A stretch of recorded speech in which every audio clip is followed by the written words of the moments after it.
I'm Richard Crichton. Was born and raised in Samoa, originally from Samoa, and I'm currently a PhD candidate in the University of Tokyo, studying sustainability science under the graduate program in Sustainability Science Global Leadership Initiative.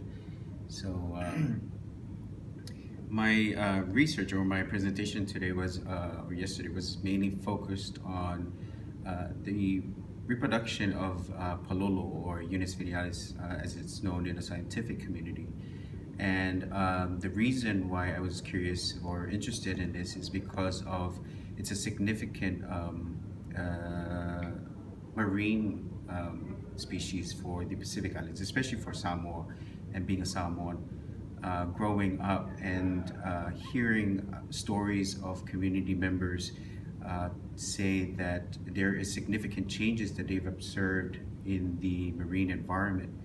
And so I was curious to see what changes these were, and also being someone who is passionate about climate change, I wanted to see what are the impacts of climate change on marine species, and how does that affect communities? How does that affect society as a whole?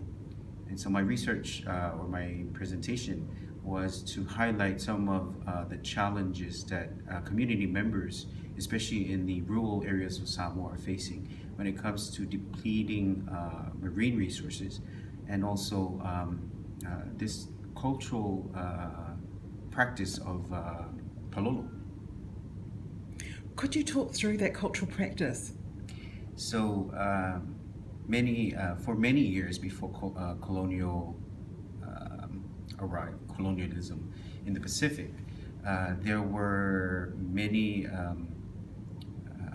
what we call traditional knowledge of the people, and that sort of was eradicated due to the influence of the colonial countries that took over.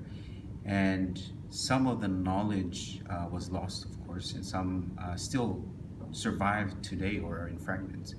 And I wanted to use this platform of the opportunity studying to support some of this traditional knowledge and what it means for people, what it means for society, especially for people of Samoa and the Pacific.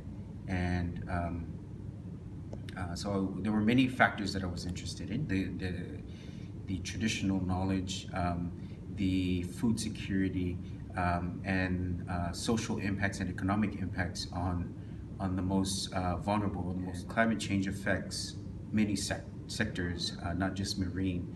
And so for someone who has a passion for the development of the Pacific in general, not just Samoa, it's very interesting to see so many discussions and so much research that is going into support